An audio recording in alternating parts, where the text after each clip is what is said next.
everyone. Good morning. Probably we can start. Everyone had a good cup of coffee. I can still see a queue outside at the coffee machine. But anyway, we can start. Hi, I am Aftab Siddiqui. For those who don't know me, I am one of the ASO AC members from APNIC region, and currently serving as the ASO AC chair as well. So this is part of the ongoing discussion on the ASO review conducted last year. And we started this discussion quite a long time ago. So this is just a recap of what has happened so far. Background. So you'll hear a lot of jargons if you're not aware of that, so you'll get used to it. I can see most of the familiar faces, so it won't be that much difficult. But let me just go through this. ASO is run by the NRO, that is the Number Resource Organization. NRO consists of NRO EC and NRO NC. Which is the ASO AC? So NRO Executive Council and NRO Number Council. ASO, in a nutshell, again, is just a depiction of the organization.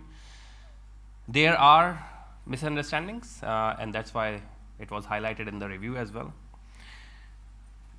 There are several activities in ICANN where both NRO EC and ASO AC needs to coordinate. It is important to address these confusions and come up with a simple and clear-cut instructions for everyone to understand. So what happened so far? Our first consultation started in Taichung, APNIC 44, in September 2017. So it's a year now.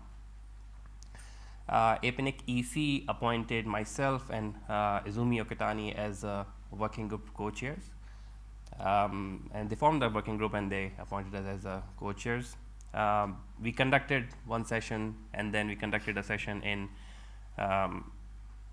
Apricot, and then we are here now. So there were a few proposal came out, suggestion I would say came out from these consultation, and we presented those suggestions to the wider internet community and to all other RIRs, because it has to be a combined effort. It has to come out from all RIRs. So APNIC community did their part and shared it with our other RIRs as well. There were some strong opinions from the APNIC community on a model we agreed on. It was termed as a two-house model. But let's move on and discuss other details about that. So this month, just a week ago, NRO EC proposed an input. Once they receive input from all the other community consultation, LACNIC and EFRANIC is still doing the consultation process. My other friends will explain it further. But NRO EC proposed an input for the RIR communities in September this month. And we will discuss that in detail later in the session.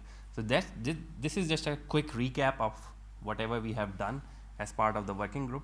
But let me bring someone who knows a lot about these jargons and abbreviations, who will be able to explain it much better than anybody else, my friend Gregg, the APNIC Council. So he can explain. Over to you.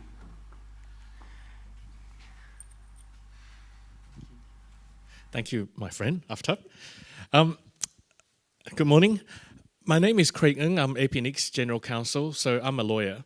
I've been involved with ICANN since around 2000, so a very long time. But I joined APNIC in 2011, and I must confess, until then, I had no idea about NRO.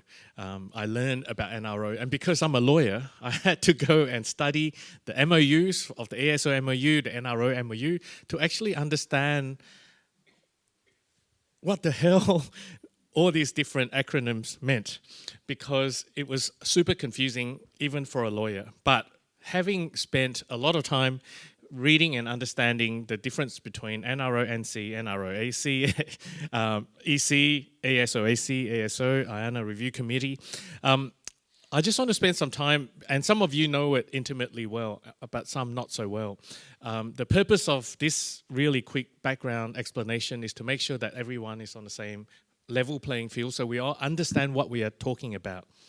So everything comes back to ICANN for this particular part, because ASO is a term used within the ICANN nomenclature. It's not something that we have in the RIR world used.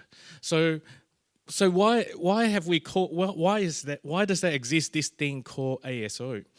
If you look at the ICANN's board of directors composition, which is what this slide shows you, and each of the little dot up the top is a director, you will see that ASO appoints 2 seats to the ICANN board, and they're called seats number 9 and seat number 10.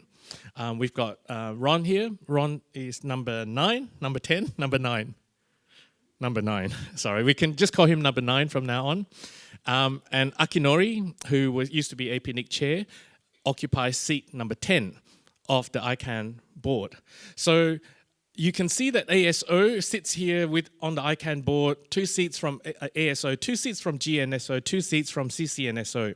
GNSO is the Generic Name Support Organization. So these are the registries, registrars that handle top-level domain. Generic top-level domain, the .com, .net, .org, address, .singapore, .malaysia. And then you've got the CCNSO, which are the Country Code Name Support Organization. So the 2-letter country codes that represents countries. So the people that are involved in managing the 2-letter country code domain names sits in CCNSO, and you can see they appoint 2 seats as well. So this is where ASO and the term ASO comes in, because within the ICANN way of organization, there are these things called SOs and ACs, the support organizations and the advisory committees.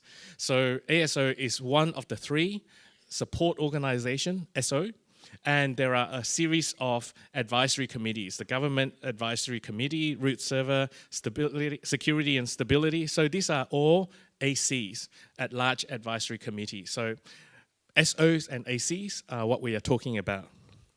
So moving on, what is ASO? There is a contract there's a memorandum of understanding between all the RIRs and ICANN that says that whenever you see the word ASO in the ICANN bylaws, that job is being done by NRO.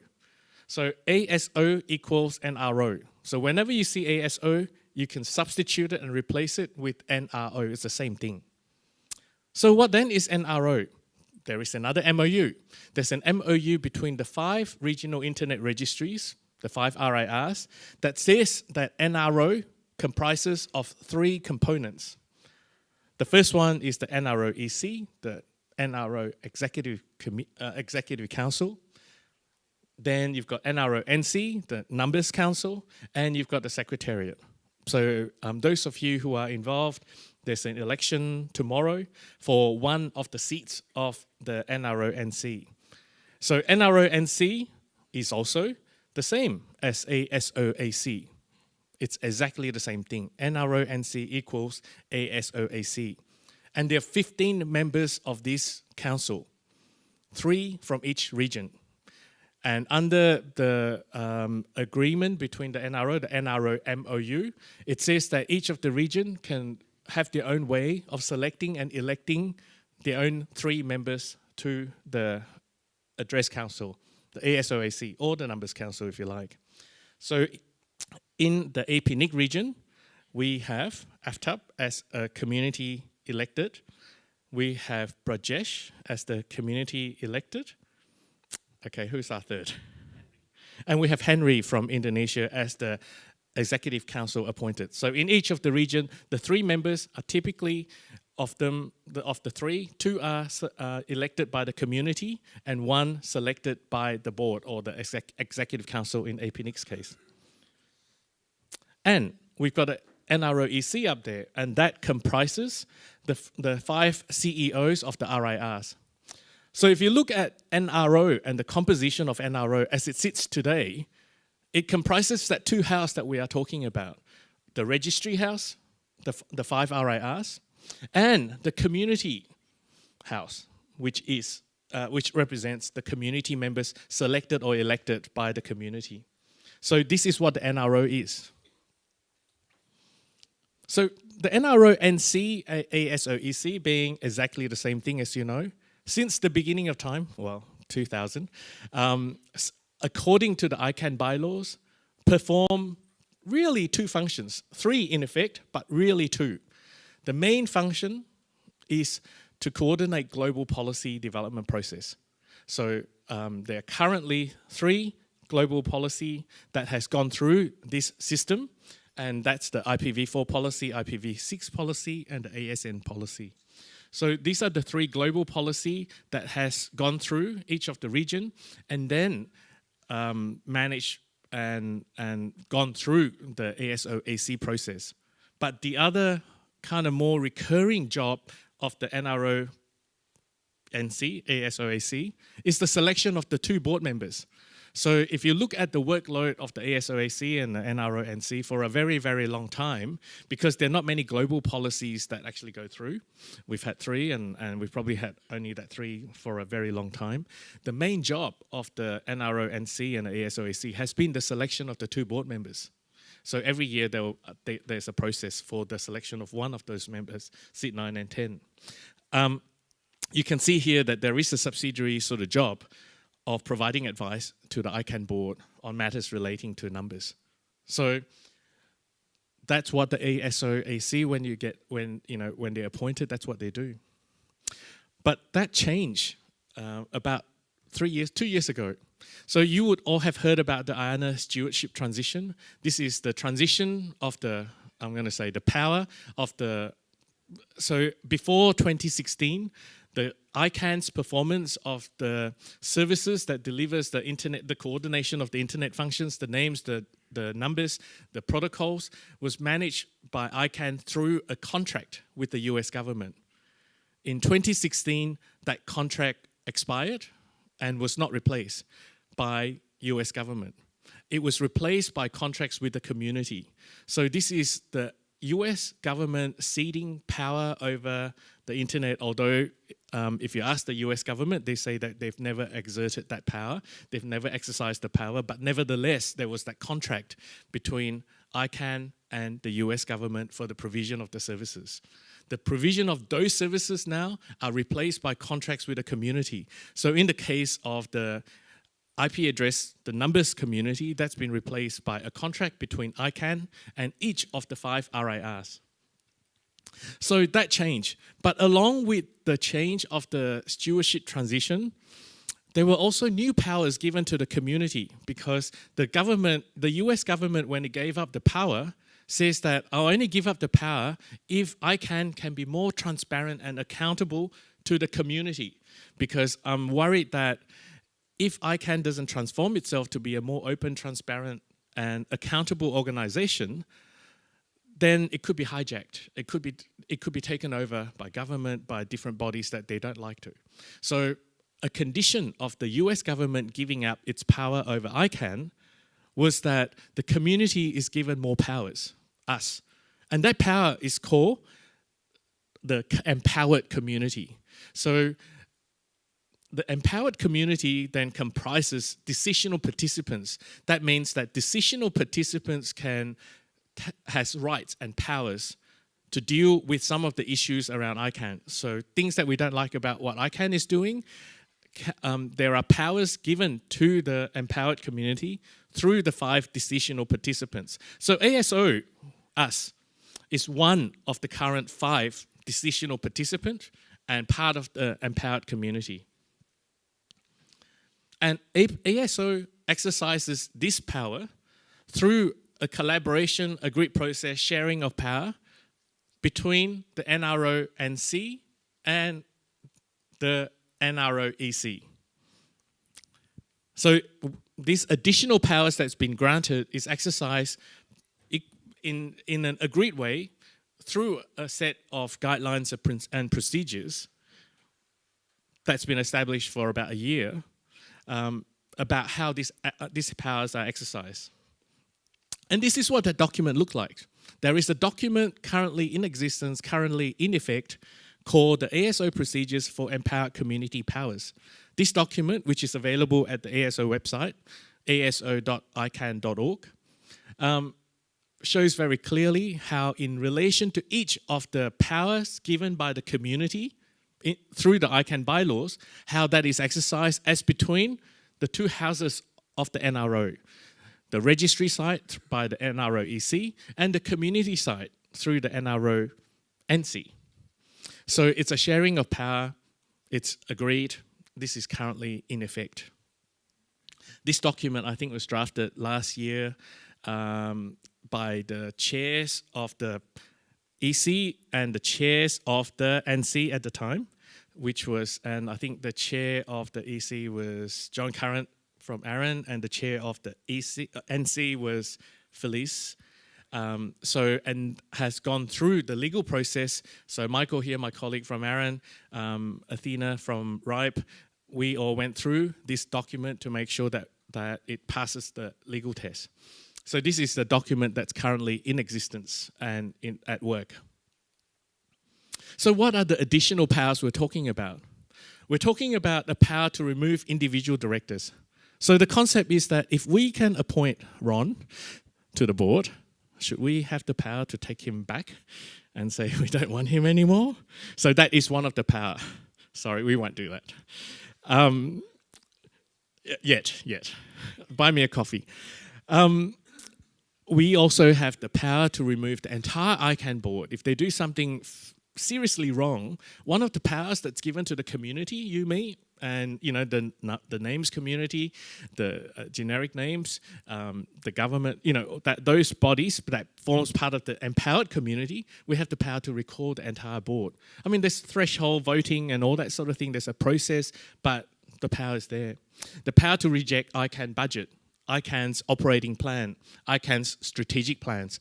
So if ICANN comes up with a plan, for example, recently with a huge budget for a huge growth in employee numbers, and the community feels strongly enough about it, then there is a power for the community to say, we don't like the budget, we don't like the strategic plan, we don't like the operating plan. But, there is a process for exercising that power. And also a power to reject changes to ICANN bylaws. Amongst other things, there are some additional powers as well. So I think one of the concerns that's been expressed in other RAARs when they were considering the changes, the ASO review, is whether these powers create too many obligations and jobs on the community, whether it's making it very unworkable. Because do we really care about ICANN bylaws? Do we really care about the ICANN strategic plan or budgets? But I think the point to remember here is that it's a right, it's a power. You don't have to exercise it. It's not an obligation. So in many countries, for example, there are laws that says that if your neighbor wants to build a giant house next door to you, they have to give you notice and you have a right to object. But if you don't care about the next door's plans to build a hotel next to you, you just ignore the letter when it comes to you. But if you don't like it, then you have a chance to say, no, I don't like it and I object for whatever reasons. So this is what we're talking about. So the empowered communities are those powers that I mentioned before, about these powers, but it's a right, not an obligation. So you can exercise it or you can choose not to. And one of the questions that will come up is, do you want these rights? Or you actually don't want these rights. So that's the end of my presentation, just a sort of factual account of, the situation as it is. And I'll send it back to my friend, Aftab. Thank you. Thank you, my friend. Thanks for explaining every possible jargon we have been using in the numbers community. And thanks to the sponsors. Yes. So I would like to request the current NROEC and the APNIC DG to just give few guidelines about the NROEC's announcement recently made, and how does it impact and what does it mean to the community. Sure thing. Thanks, Aftab. Hi, everyone. So you may know, if you've been on the a member of the ASO Overview mailing list, that the NROEC put out a sort of straw man proposal on the next steps, and so I wanted to explain that. Let me just say I'm speaking here for APNIC, so I'm the head of APNIC and I'm a member of the NROEC. So I'm speaking about APNIC's role here and giving you my perspective on the agreement that we to post this strawman proposal. I happen to be the chair of the NROEC as well, but I'm not speaking at all. I'm not trying to represent what other EC members were thinking. I'm not trying to represent the EC. I'm just talking about my role as an EC member and explaining this from that point of view. So just some very quick background. We had the review of the ASO, which brought a report to us, and it had 18 recommendations, and the RAARS accepted all of those recommendations. Most of them are very straightforward and mechanical. The most important one, which is the one that we're going through right now, is this public consultation, recommendation 18. So that's what we're doing now. There's a consultation going on to work out where the ASO goes in future. All of the RAARS have started this process. They've had consultation sessions like this at their meetings. And in some cases, that consultation is actually considered to be over. The consultation is considered to be over, but I won't try and talk about what other RAARs have done here. I'm just talking about APNIC, where the consultation so far has been ongoing. So there's an assumption that we're going to keep talking about this at least for a little while, for the time being. But looking at having done the consultations around all the regions, the NROEC got together and decided that we could put forward, because it was suggested actually that we put forward some thoughts about the next steps that we would suggest to go through. So this is a straw man proposal. It's what we've all agreed is a good way forward, and it's really up to each of the regions to consider this as to whether this is the way we go. So here is our chance at APNIC, or your chance to work out whether you agree to go forward on this basis or not. So this was published on the 5th of September. It's on the NRO website. It's got a bit of text around it, but there's 4 basic sort of fundamental suggestions which are made as part of this input. So this is an agreed proposal from the NROEC, and naturally, because we've gone through some consultations at APNIC, I've agreed to this, but I've agreed to it on the understanding that this does represent and accommodate what the APNIC community has agreed to do in the past. So I do think this is consistent. You tell me what you think. If you don't think so, then please say so. Or if you'd like to add some more sort of refinement, I mean, that's something that we can do here as well. But in particular, in the previous consultations, we agreed to go ahead with a non-status quo option, and that means the community wants some fundamental change to the ASO, and that's what is proposed here. And the most recent consultation agreed that we would look at a 2-house model. And so again, although the 2-house model isn't referenced, it's not mentioned here, I believe that this is consistent with the 2-house model that the community agreed. So I just wanted to say that I do think it's consistent. This isn't a change of direction. It's actually a good step in kind of bringing the RAARs and the RAAR regions together on one proposal that hopefully everyone agrees with. So I'll just go briefly through the 4 points just to explain where they come from and what they're about. The first one is sort of stating what's been fairly obvious. We've got a relationship with ICANN. The number community has a relationship with ICANN, and generally people in the community think that should continue. They think it's an important relationship, and it's got various important functions. I wrote a blog post a little while ago actually, and I reposted it to the list just yesterday, and that was my kind of explanation from my point of view of why the RAARS do participate in ICANN and why it's been useful. And I think that was in order to I wrote that in order to help to explain this view that, again, we want to continue being involved with ICANN because it's important for a few reasons. But the second point that a lot of people felt, and it came through in the review report, and I think it's been said in all sorts of ways, is that the ICANN relationship can be pretty complicated and pretty costly, and so we've got to somehow, or we want to somehow simplify it. And as Craig gave some hints about that just before, in that the ICANN relationship offers us a lot of opportunities to be involved. It offers us a bunch of rights, but whether or not we have to, it's actually up to us. There's very little in the ICANN relationship that we have to do. But anyway, people wanted it to be kind of agreed that we would try and simplify and keep this as lightweight as possible. Some people actually said they would only want to continue the ICANN relationship if it was simplified. So that's how strongly that feeling was felt by some people. That's not exactly what's said here in the report, but it is the view of some community members for sure. So the next one, the second point in this input to the process from the NROEC, is to say that, well, the number community has got a very special relationship, a very special reason for participating in ICANN. It's not the same as what the other supporting organisations are doing. I mean, after all, we're dealing with numbers and they're dealing with names. And our particular reason is to facilitate the coordination of global internet number resource policies. So the word there is primarily. It doesn't say the only reason to be with ICANN is that, but primarily we're focusing on facilitating global internet number resource policies.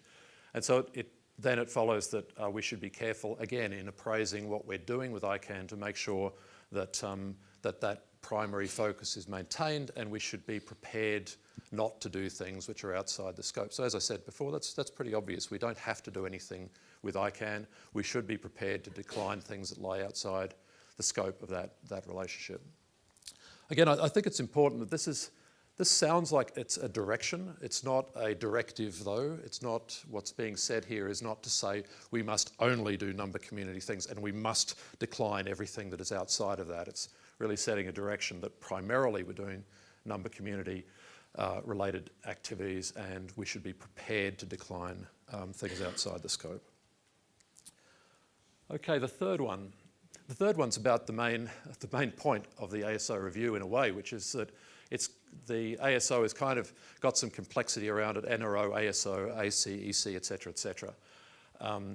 There's complexity, there's confusion, and what we'd like to do is to actually simplify that so the NRO and the ASO don't both need to exist in the ICANN relationship, that we should just have one vehicle for participating in ICANN, which is either the NRO or the ASO. Some people had views about one or the other, but the point here is that it should be just one. And this is where I'd say this really represents the two-house model, in that, going back to the ASO review report, that report simply said collapse into one vehicle, and within that vehicle there would be two parts, which is the RAAR part, that is the NROEC part, and the policy part, which is the ASO AC part. So we've sort of got RAARs, or registries, and policy as two separate parts, presumably inside one vehicle, which is either ASO or NRO. I mean, this statement doesn't say anything about the future of the ASO AC or the EC, so I think we can assume that they continue in roughly the same form, but under one banner, which is either one of those. Okay, and the final point is it seems a bit lightweight, but it actually is very important, I think, to say as the number community that we do continue to find value in the ICANN relationship and in the defined role of ICANN. So there's no sense in which this proposal would be a sort of exit from ICANN. It's we want to make sure that the sort of ICANN community understands that there's some support and continuity going on. But of course, also, we will go on evolving this as we need to. So if down the track, whether it's next year or in 5 or 10 years' time, something needs to change, then of course change as we feel we need to change it. So that's it. It's a sort of, it might not seem like rocket science. I don't think it is actually, but I think by saying that this is a set of points agreed across the RAR, the RARs themselves, that is the heads of the RARs and with support of the RAR boards, this does represent a good sort of agreement amongst the 5 RARs about one step forward. And so in a sense of the fact is we all do have to agree on one path forward, and if we can sort of maintain, if this one's helpful to maintaining that one path, then hopefully it's worthwhile. Okay, so are there any questions about that? I hope I've explained it clearly enough, but I'm happy to participate in the discussion as this goes on. Yeah, thank you so much, Paul. Can we keep those slides? Paul's slides. Yes. Yes, you can.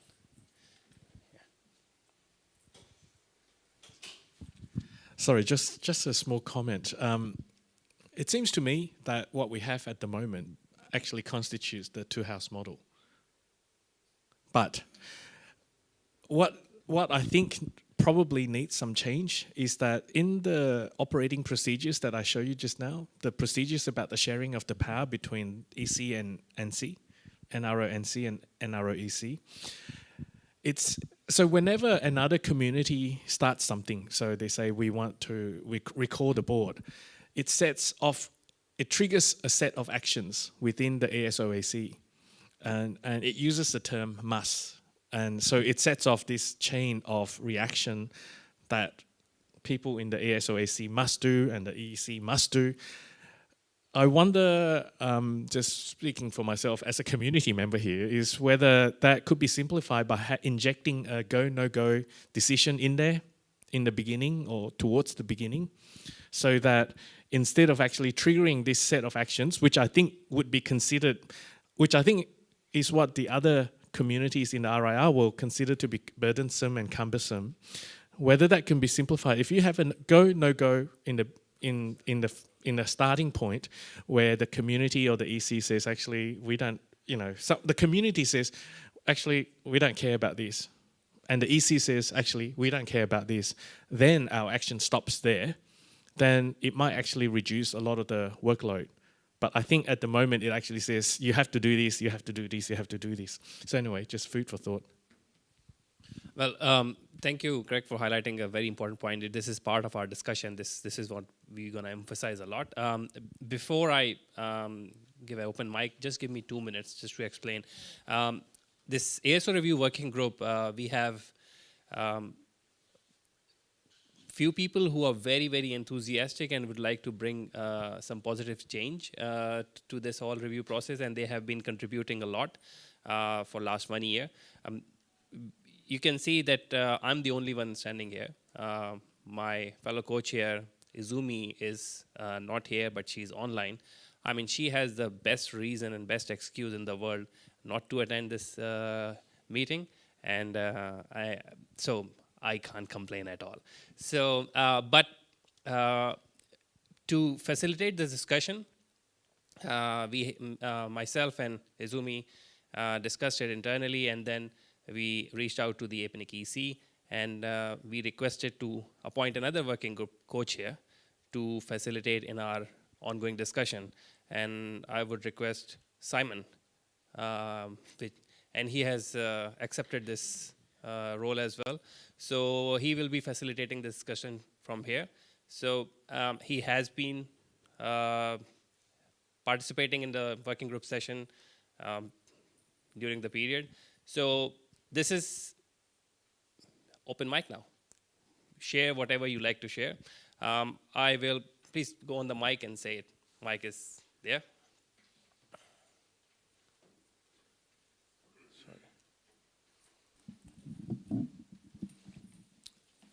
Good morning, everybody. I am Brajesh Jain. Thanks, Gregg, for giving a very good presentation, defining. I would just like to add, you have mentioned 4 points, powers and this and that. I would like to add the 5th one. There are various situations which will come up in the internet challenges. which needs to be addressed or taken care of. For example, GDPR.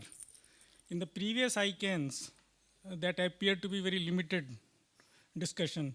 But the recent ICANN at Panama, the only discussion was on GDPR. So that is something, so various issues will come up and challenges so that we do not disrupt the one world, one internet.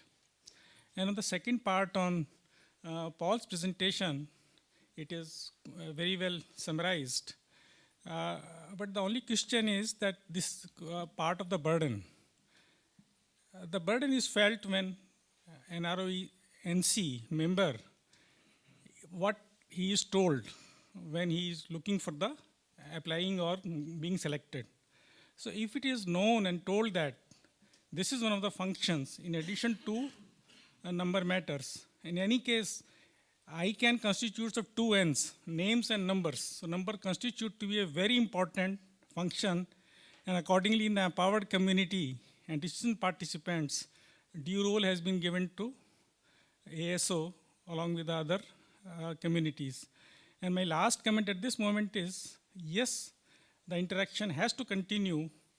The issue remains that in the two-house process, what powers are allocated to an ROEC, and should it be, constitution be changed so that community gets involved into the decision making at that level, and whether an ROEC alone is able to make a decision without consulting the community.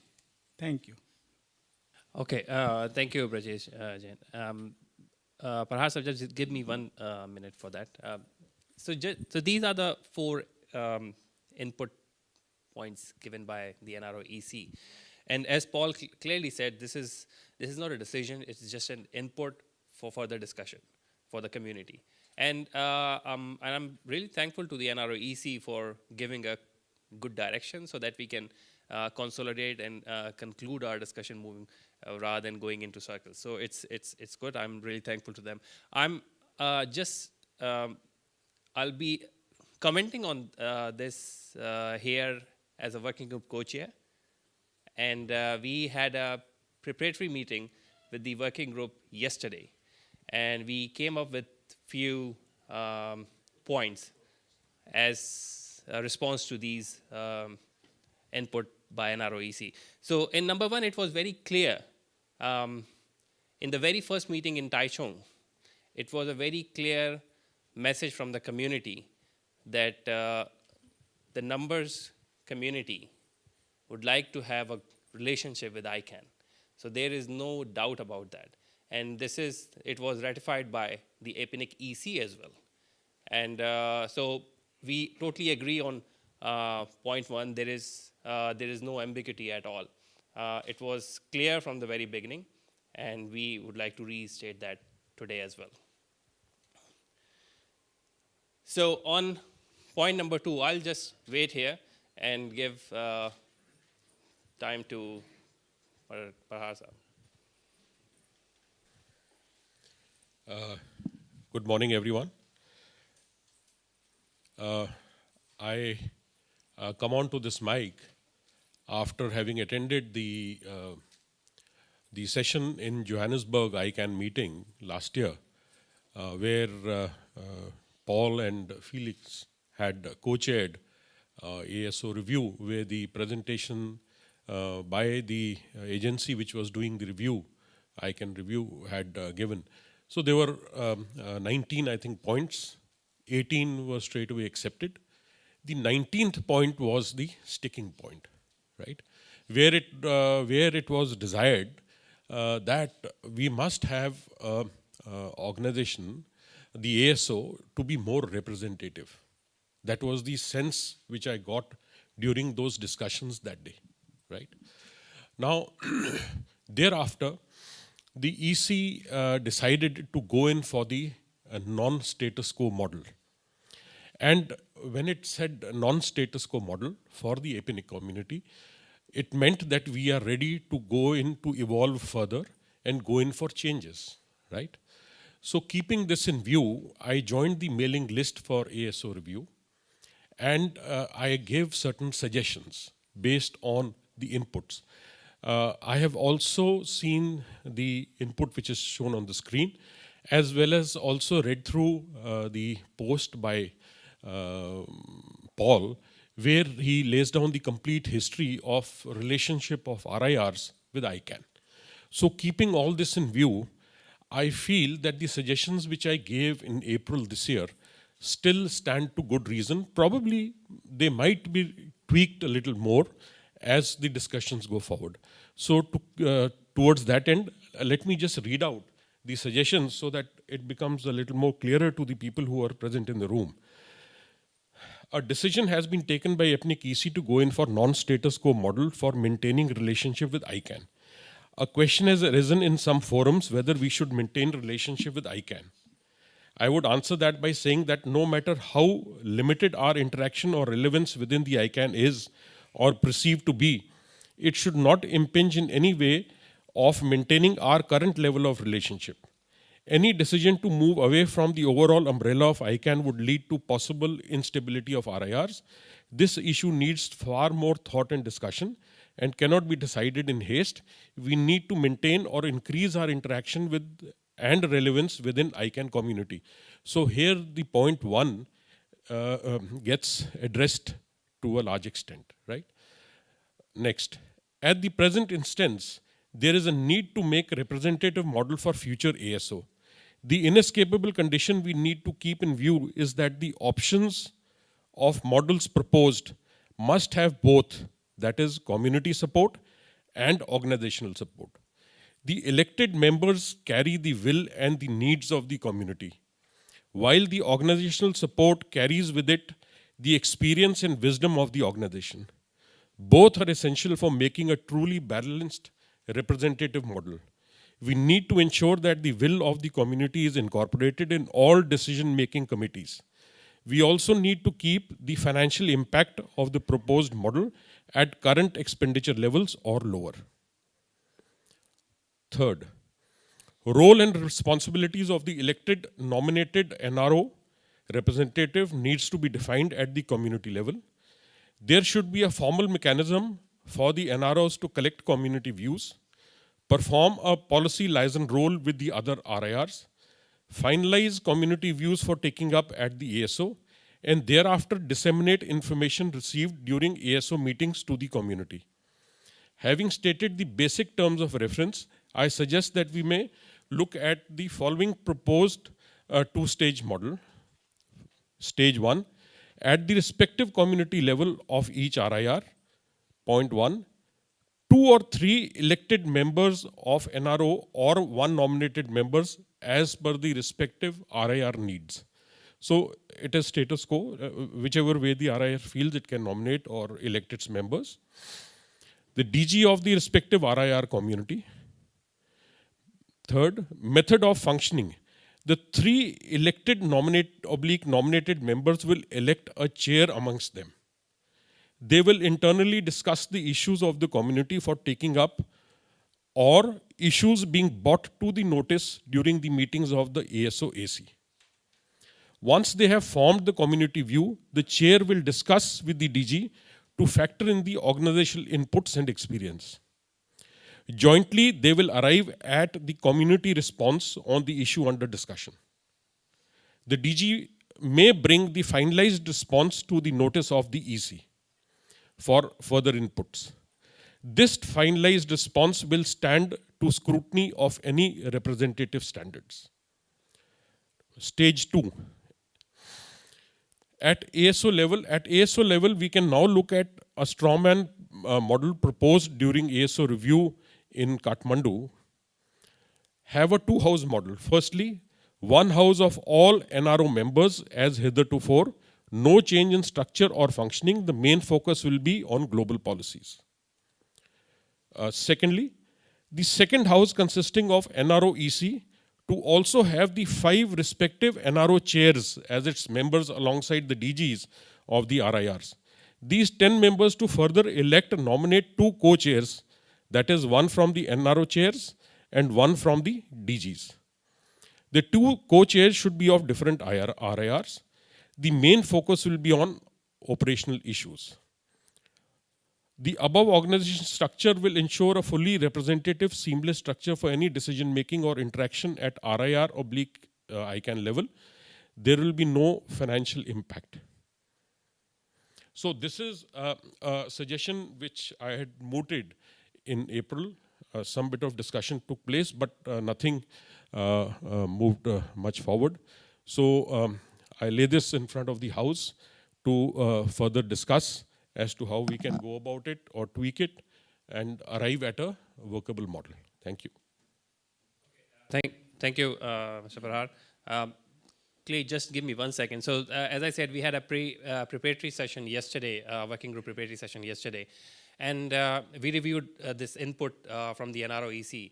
And during the discussion, it was very clear from the community that we agree on most of the points, but there is some reservation and concern from the community on few points. So Simon would like to summarize that one on the mic quickly before we can start the discussion further. Thank you, Aftab bhai. Mainly, I was just hearing that, and so, but that the ASO role is that to share the health and the well-being of this ICANN. But I think it kind of like making as a misleading, right? To saying that is a global development process, you know. Yeah. Only policy development. Only I mean, so you're right. I mean, as Paul explained, that primarily it is policy development, right? But that was said by a few members of the working group, and quite strongly, is that it totally nullify the important role community plays in appointing the board members. Making sure that the ICANN function is performed properly. It's our commitment to the ICANN, and it undermines the effort goes into this appointment and making sure that everything is on the right path. So yeah, though it highlights the most important role of making sure the policy development process is in line, but there are other roles which were not highlighted in this statement. Yes, so thank you. Clay was in line. Hi, Clay from APNIC, reading from the Adobe. Muhammad Yasir Shamim shared a couple points. The number community's engagement with ICANN serves primarily to facilitate coordination of global internet number resource policies. It follows that number community representatives be careful in appraising current and future proposed ICANN-related work items and be prepared to decline those that lie outside this scope. Can we elaborate a little bit out of scope? In a separate question, did number community cross the line? Clarification needed. And specifically for point 3, wondering how NROEC would be the only body to negotiate with ICANN, how, if community representatives should be a part of this, and additionally, and I would like to add further that ASO role is to make sure that ICANN is working properly. It is our commitment as a community. Thanks. Well, it's a good summary of all the points. So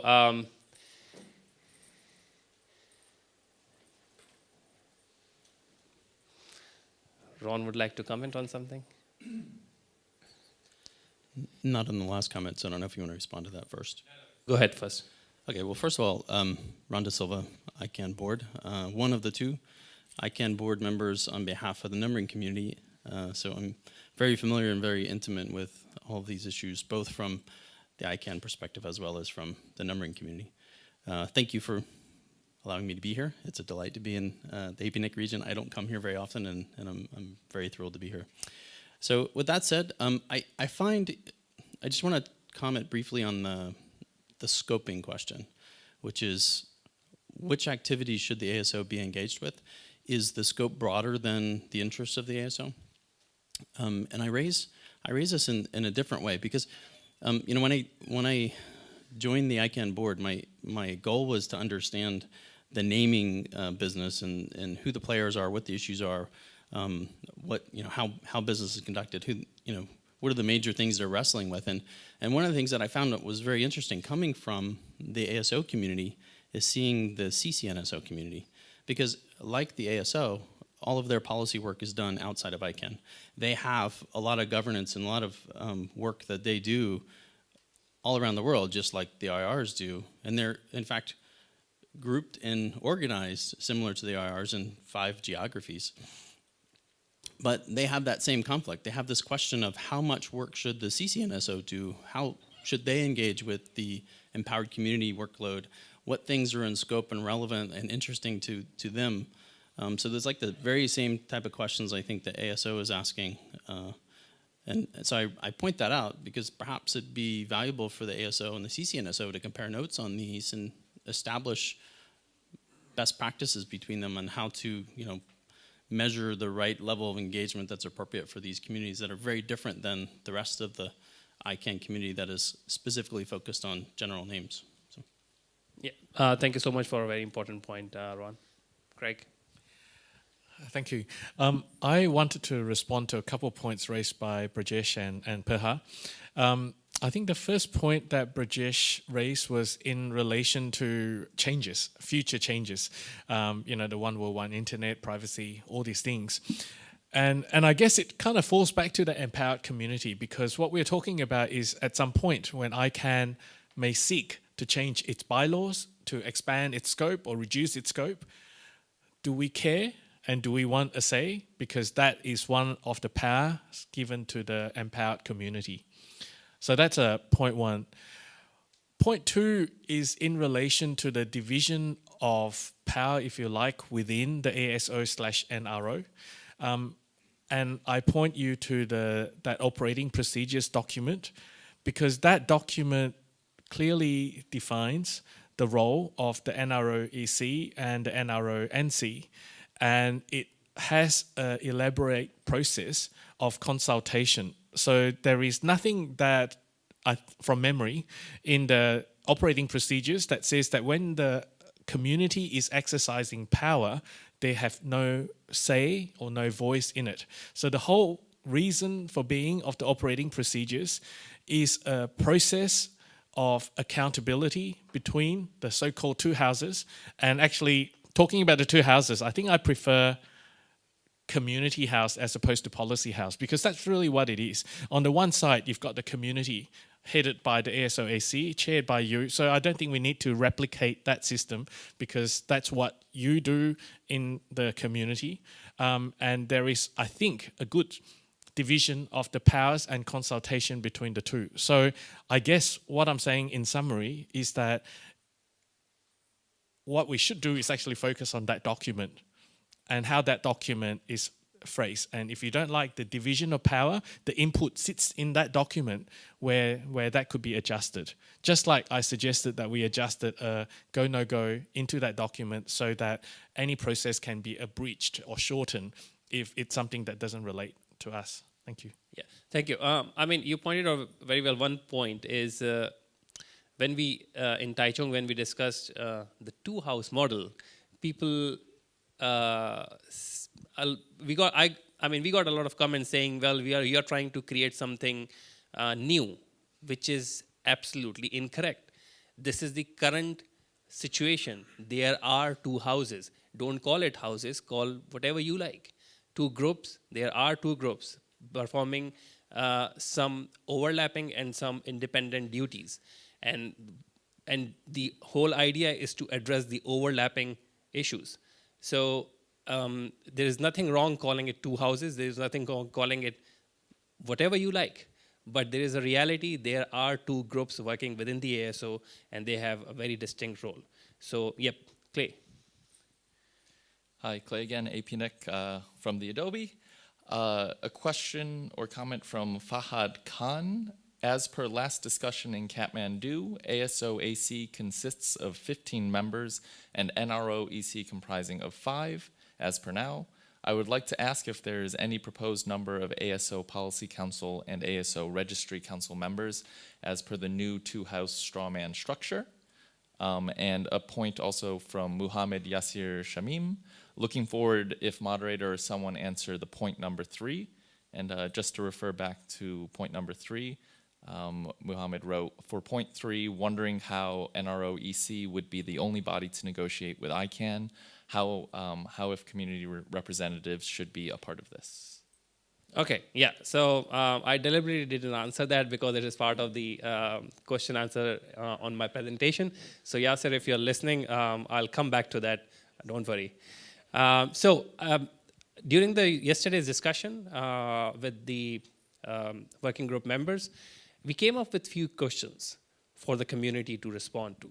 We already got some very strong responses on that from within the working group, but I would like to post it here to just make sure that you are also aware that what we were thinking, what we were talking about, and what is our response as a working group here. So the number one most important question is, as Gregg highlighted, this is a right. It's not an obligation. So should the numbers community continue to provide 2 directors of the ICANN board? So we appoint 2 ICANN board members right now.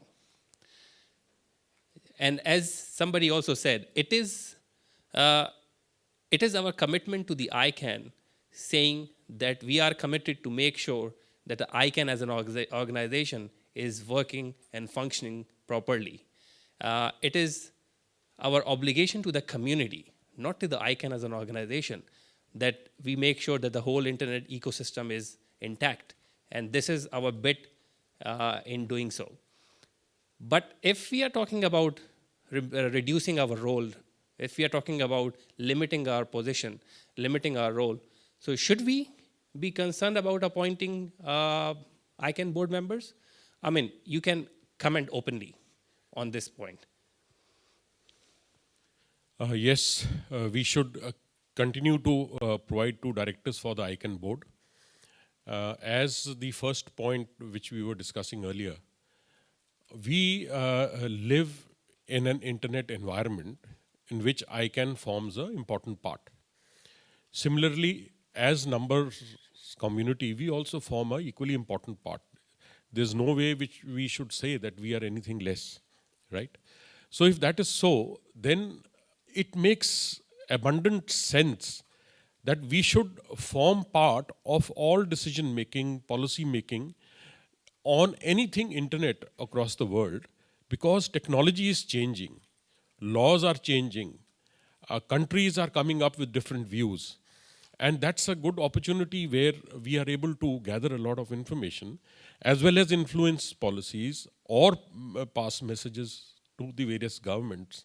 So I suggest, as it was, that we have to be part of the overall ICANN ecosystem.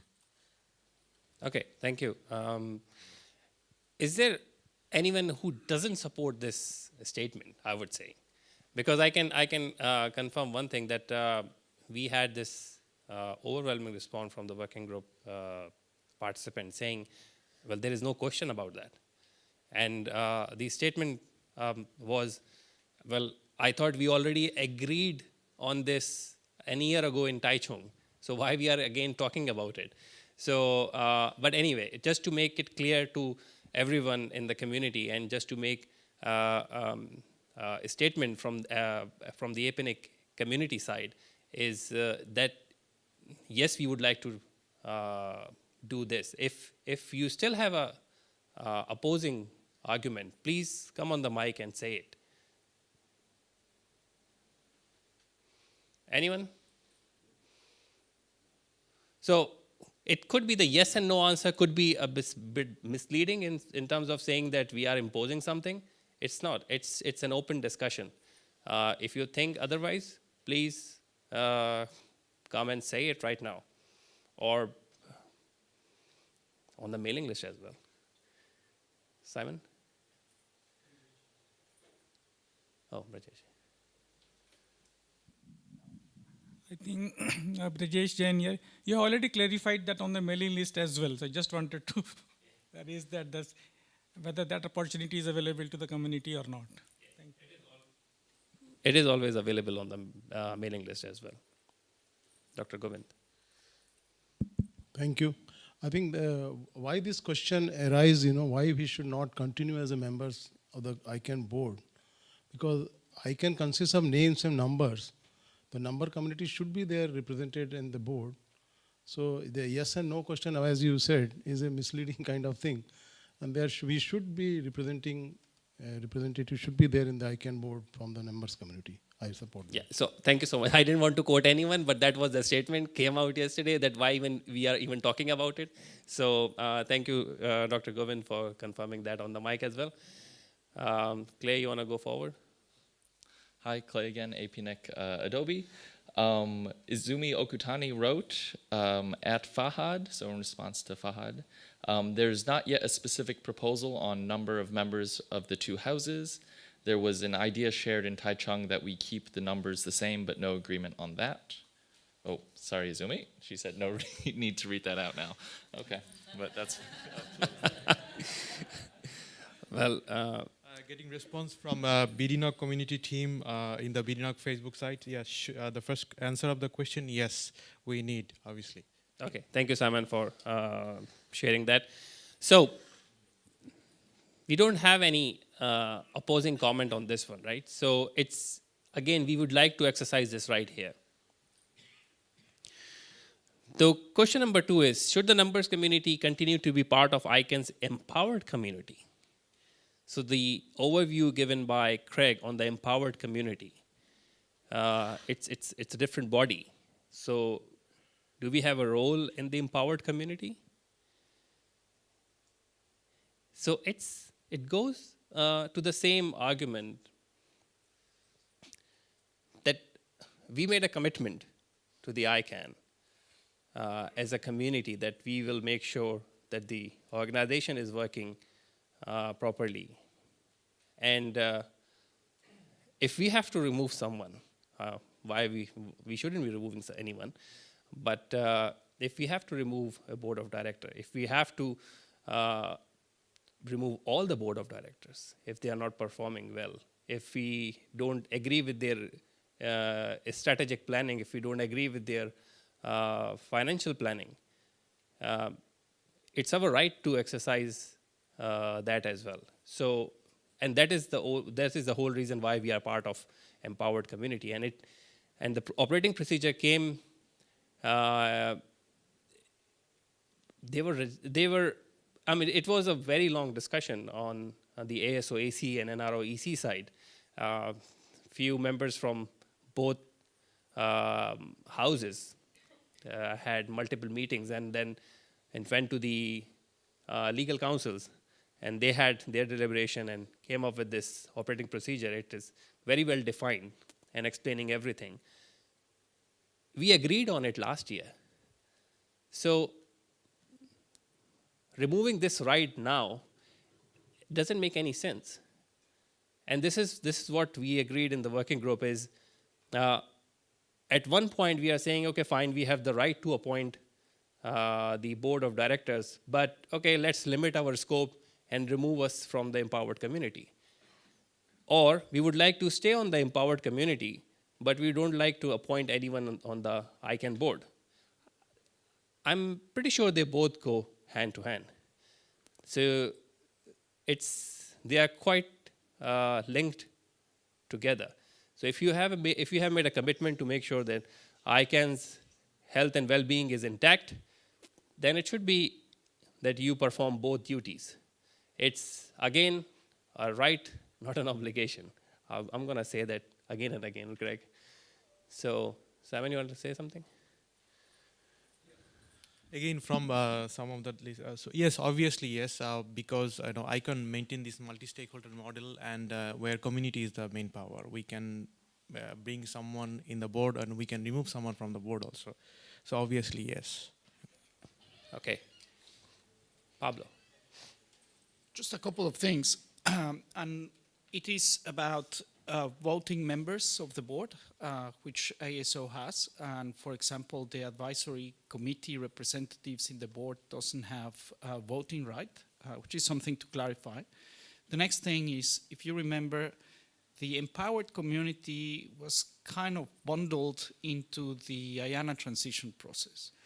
And within that, there are 5 empowered communities, which include the 3 supporting organizations and the at-large community and the government advisory community, including people that in the board that don't have voting rights. So that's very interesting. So there is a possibility to remove the ASO from the empowered community. But as you've said, Aftab, it seems to be sort of bundled together in that representation. Yeah, thank you for that. It was highlighted by somebody yesterday as well. And the point is it impacting us today? It is going to impact us moving forward. If not, in the policy side, in the technical policy side, we have a very famous statement. I learned it coming to all the APNIC meeting. If it's not broken, don't try to fix it. So if the relationship in the empowered community is not broken, then there is no need to fix it. So that's my comment on that one. But Rajesh. Thank you, Aftab. Now, when the transition dialogue was taking place, that question every time used to come, who will decide when there is a problem? Why not fix it while broken, but a glass plate can definitely get cracked if not broken. So what will happen then? Let me just say a situation in the NOMCOM. We proposed some alternate candidates, and it was said that there is no need. But as it happened, the need arose, and the process allowed that process to happen. It went smoothly. So similarly, this empowered community is created to be able to decide when a situation arises, which could be critical, which could be emergency, which could be extremely important, as I quoted before, one-word internet challenging that whole breaking the internet. So we should keep engaging like in the question number 1. My view is unambiguous yes. Thank you. And in terms of the empowered community, then question 2 is if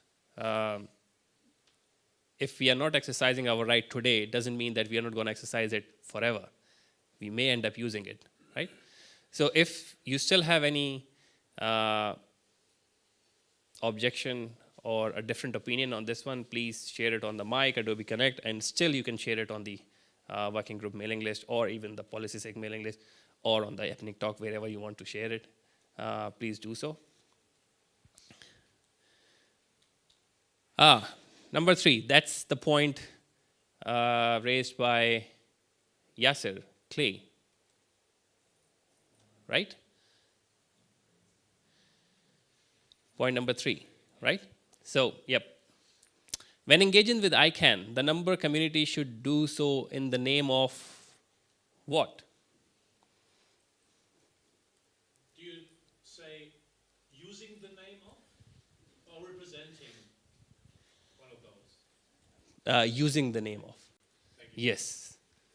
Well, thank you for the English correction. Pablo. A bit of background, and this comes from the consultations that occurred in other RAARS or views that have been expressed in other regions.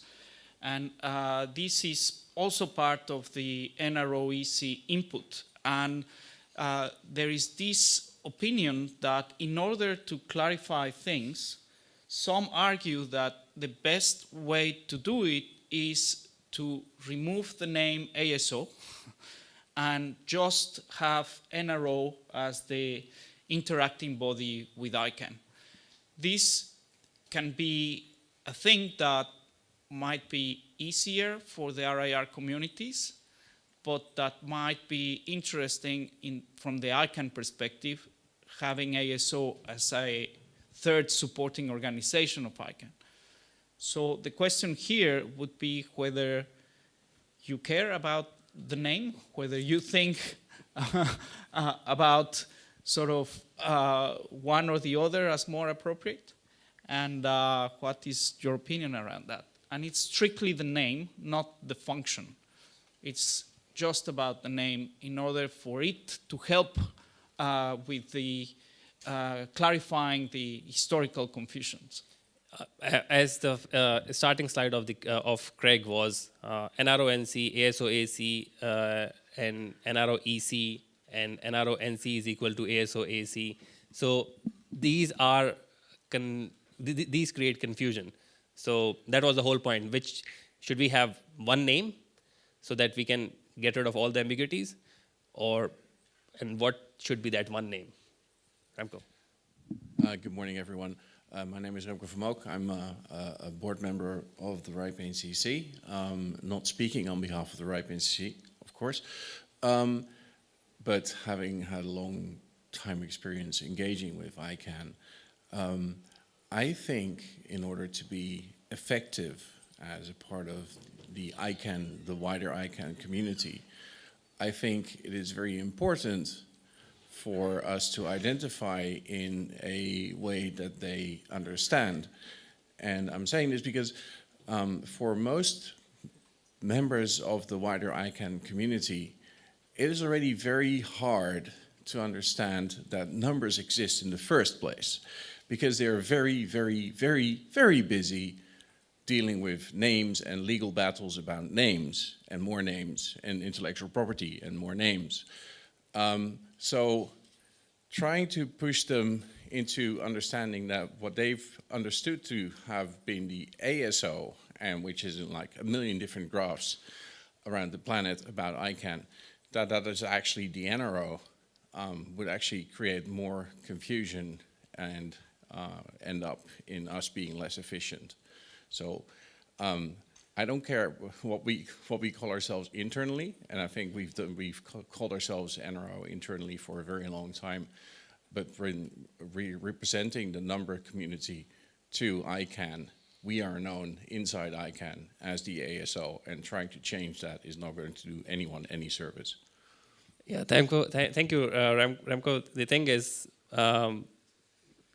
changing the name will probably take a decade just to make sure that everybody is aware of that in ICANN community, because there are like 1,000 people coming in, and every time you have to explain, oh, the ASO is the NRSO or NSO or whatever it is now.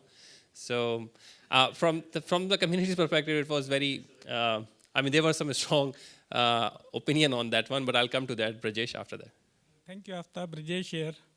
Actually, as a community member, my view is I don't care so long as name is one, NRO or ASO. And as my previous speaker said that in ICANN, trying to change something, it becomes maybe a huge change. Could we consider changing our NRO to ASO name in our RIR? Thank you.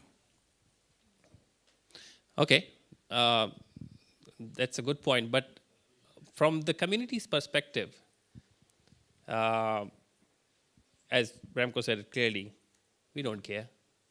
It could be anything. But from the ICANN side, there's no point changing it. Keep it as ASO. But internally within the RIR, within the numbers community, you want to call it ASO, that's fine. If it would be one name then, as you said.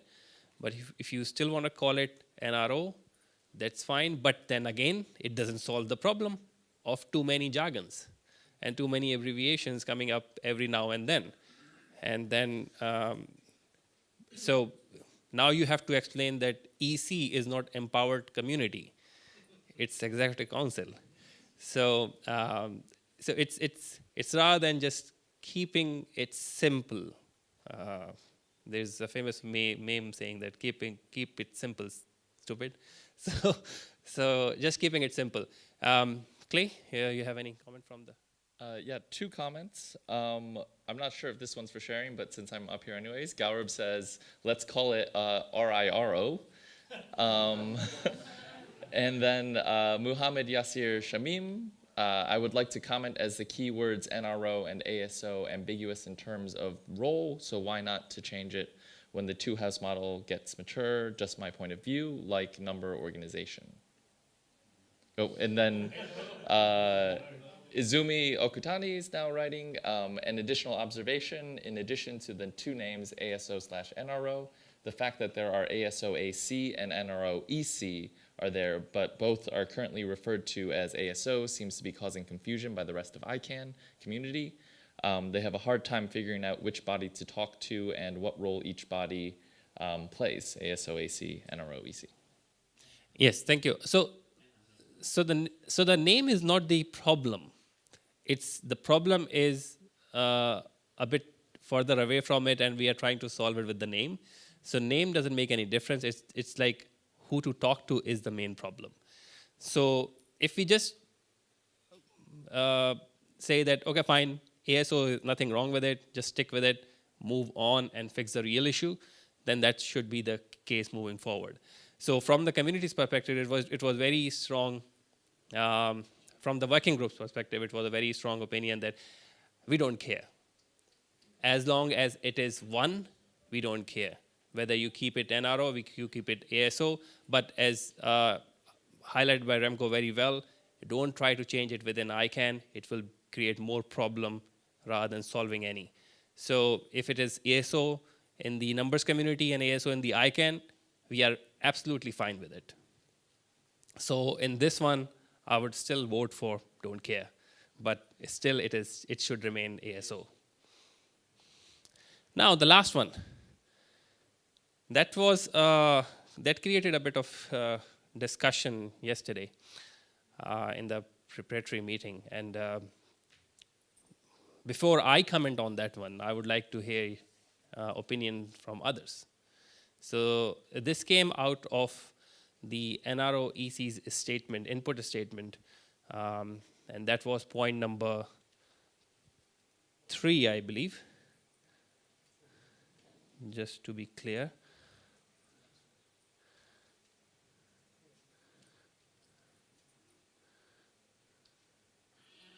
If anyone can help me out.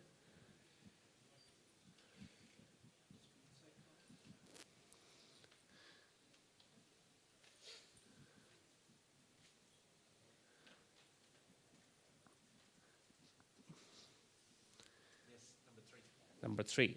And can anyone just, can anyone read it from there, please? Let me just open it up. Please, go ahead. Thank you, Axel Pavlik, RIPE NCC. I would like to point out that in the past, over the last probably 20 years, slightly before my time, when we, and since then, when we negotiated with ICANN on MOUs and the like, or service contracts, we would involve the communities regularly in terms of informing them of the current state of affairs, collecting input, feedback. So the whole consultation process that we are normally doing would apply here as well, speaking for myself. Okay, thank you so much, Paul, Axel, for the for the confirmation. We have no doubt that NROEC will not be consulting with the community. On that note, the statement was misleading then. So saying that NROEC will be negotiating. So the statement says, it is clear that the existence of the NROEC will work with the ICANN organization to determine the viability of consolidating the number community's participation in ICANN under either the number resource organization or the address supporting organization. So, Parhar, would you like to say something before I can? Yeah. Since in APNIC, we had already decided to have a non-status quo model. The whole aim was that the community views are always should always form part of any negotiation or policies or any such thing, because that's what transparency is all about. So if that is so, in this case, I would go with a firm yes.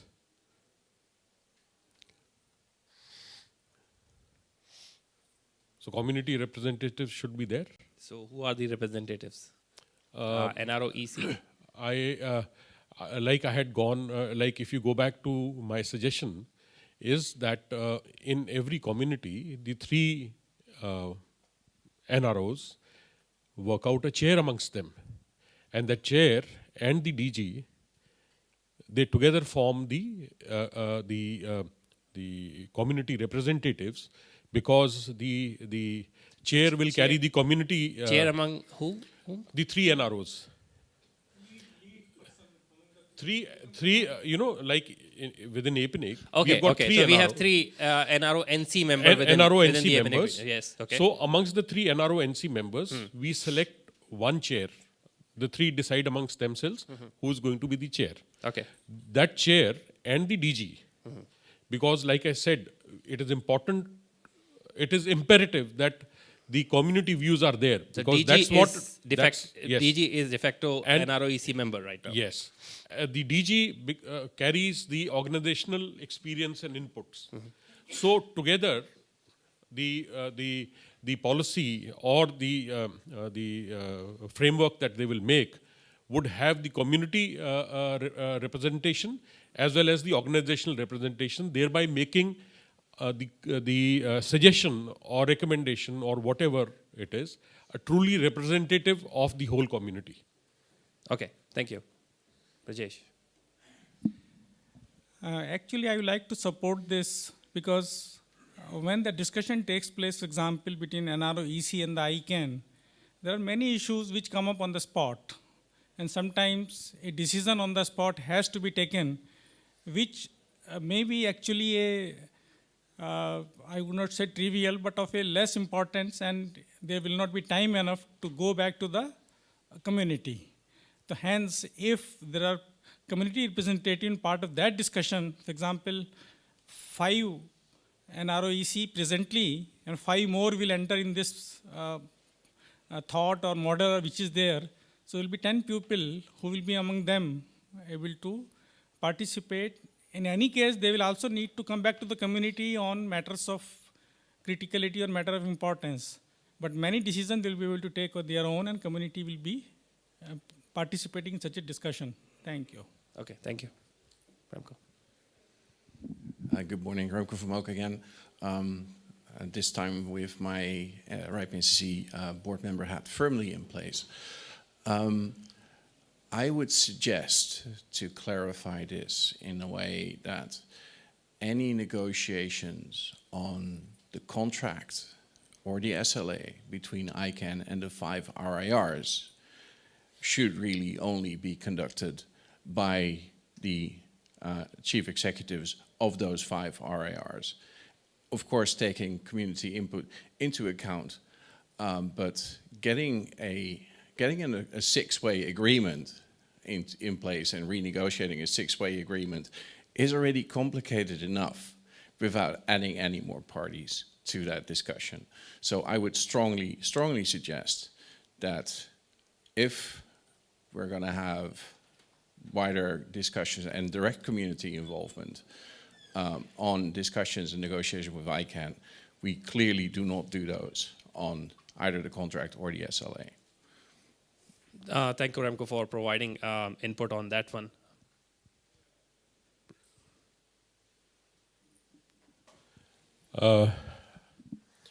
Commenting on the this issue again, see, in a representative community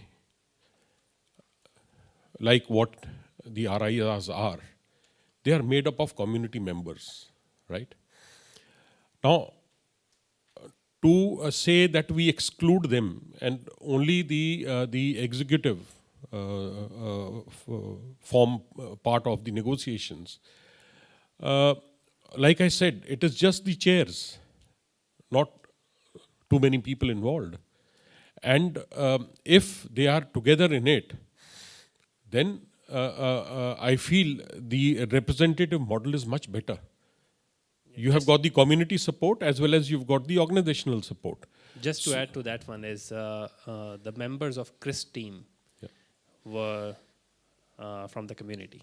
Yes. And they negotiated the most important and most difficult document or the relationship agreement. Yes. With the most difficult body. True. So that can work. We have an example. Yes. Now move. Go. So to say, I mean, I don't think that it would create too much of a hassle if instead of one person from a community, if there are two people who are going over that document, because at times one person tends to miss also. So if you have two people going over that document, well, that negotiation will be far better. You will make a more comprehensive document than if there's one person only going through it. Yep. Thank you for your comment. But I do agree to some extent that it may lead to some longer discussions and longer negotiations. But that works well. We have an example. Craig. Craig Ng, General Counsel, APNIC. Just a point of clarification in relation to the CRISP discussion, and actually responding to what Remco said. So what happened with the CRISP proposal was that the community came up with the proposal, which is known as the CRISP proposal. Within the CRISP proposal, there were very clear guidelines and principles, but the lawyers of the RAARS drafted that agreement, went out to community consultation on the various drafts of that document, but the negotiation was actually carried out between the 5 RAARS CEOs with the legal counsel on this side, and with the ICANN staff and legal counsel on the other side.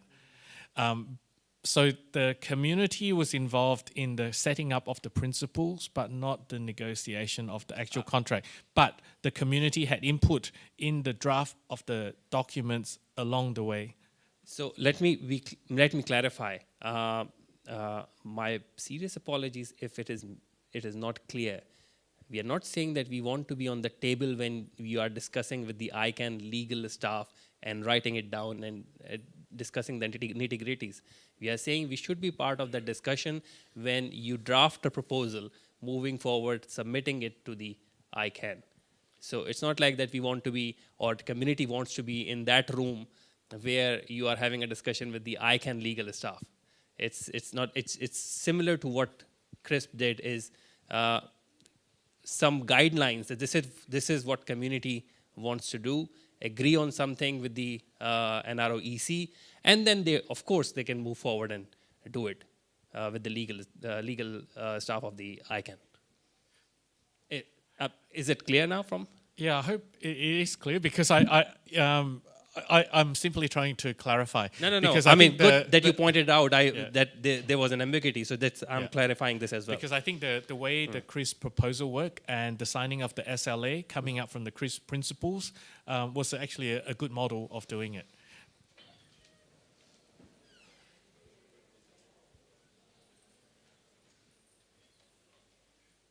Yep, sure. I'm conscious about the time that is expiring, and because the RAARS need to engage with ICANN, it has been a year after the ASO review report, and we really need to start going back to ICANN and say, this is what we want to do after the ASO review. So I'm not very clear from this session, which is very important, that the APNIC community would tell either the NROEC, go and talk with ICANN about the ASO review recommendations on your own, or should they be accompanied by members of the community in this engagement? I think we're still far from signing any documents or any, and I don't think the contracts are in within scope. I think we're just talking about going back to ICANN to talk about the ASO review after 1 year of consultations. So the whole point is to just start the negotiation, and when you start the negotiation, make sure that community is part of that negotiation. It's not about the contract, it's not about the agreement, it's not about the SLA or MOU. It's just about start the negotiation, taking community on board with you. Yeah, I think just so that we are all on the same page, I think what we're talking about is in the parallel with CRISP is the coming up with the CRISP principles, I guess. This is what we're talking exactly, about. 100%. Another comment from the Adobe, Fahad Khan says, the say of community should be considered whenever there is policy drafting. Positively agree. Okay, thank you. Remco, does it answer your question, or is it in line, or is still away from it? I mean, I absolutely agree with, everything Craig said here. I think the way the CRISP proposal was put together and executed is exactly how we want this to be. And in that way, I find this statement a little bit confusing, because the way I read this statement is a direct involvement, which I do oppose.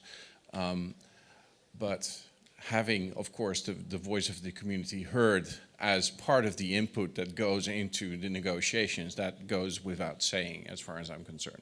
Well, thank you. I've been corrected by 2 Dutch today. Well, that was a language mistake. I already apologize for that. So I'll fix it and make sure that it is covered in the in our final summary.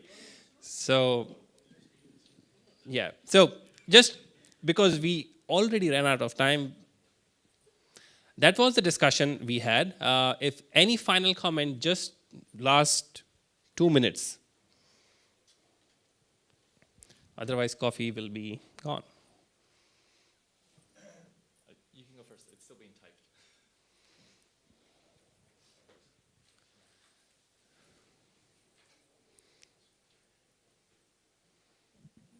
Thank you, Paul, again from APNIC. I'd just like to second the point that Pablo made that, look, this is an important discussion, but let's also try and be sure to be moving forward. I think there's been some really interesting points here made.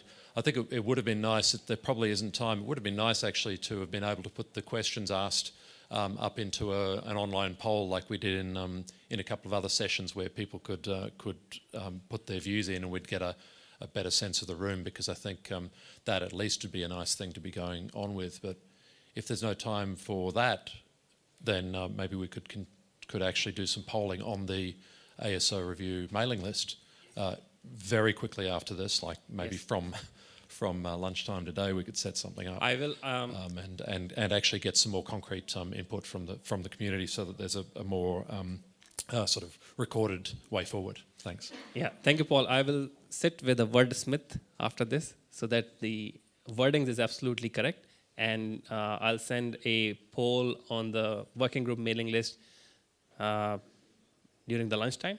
Can we do that? Probably. Yes, and we'll make sure that we have the opinion from the whole working group, because then, because of the time zone difference, there are a lot of people who are still on the Adobe Connect in the middle of the night and early morning. So we'll make sure that we have their opinion as well. So, yep, thank you for your suggestion. Clay, just closing remarks, please. Okay, a closing remark from Gaurav. On behalf of the EC, thank you, and we'd like to get this going and get to more concrete recommendations by the next meeting in Korea. And thanks to the chair and co-chairs. And I'd encourage online in-between discussions on the list.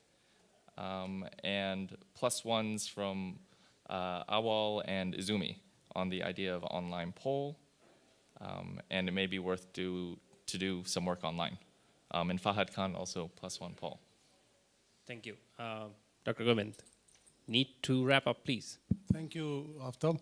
My limited point is that, how the community involvement has to be defined, and it should be very transparent and very, it should not be left to the vagueness kind of thing. That is my limited point here, when you consult the community for any of these things. Yeah, so after this session and after the polling, we'll make sure that we, all the working group co-chairs write us statements or summary of this discussion, and then we will share it with the larger community, not just with the working group, with the larger community in APNIC for more opinion. And hopefully once we have the opinion, we will share it with other regional communities as well. So we will make sure that we have total transparency on that one. Thank you. Yes. Thank you. Paul, just to close this session, please. Just a data point for anyone who might not be on the mailing list. The mailing list is called WG-ASO-review. So you could Google APNIC WG-ASO-review to find the page where you can subscribe, because I guess some people here and online might not actually be on the list yet. Thanks. I may ask permission from the policy sec chairs so that we can send it to them as well, so that those who are not part of the working group may provide their opinion as well. So thank you, everyone. Thank you for your time. Thank you for your comments and suggestions and your opinion. It matters a lot. It matters a lot. And on behalf of the APNIC community, I would like to thank you all. And let's close this session. Thank you so much.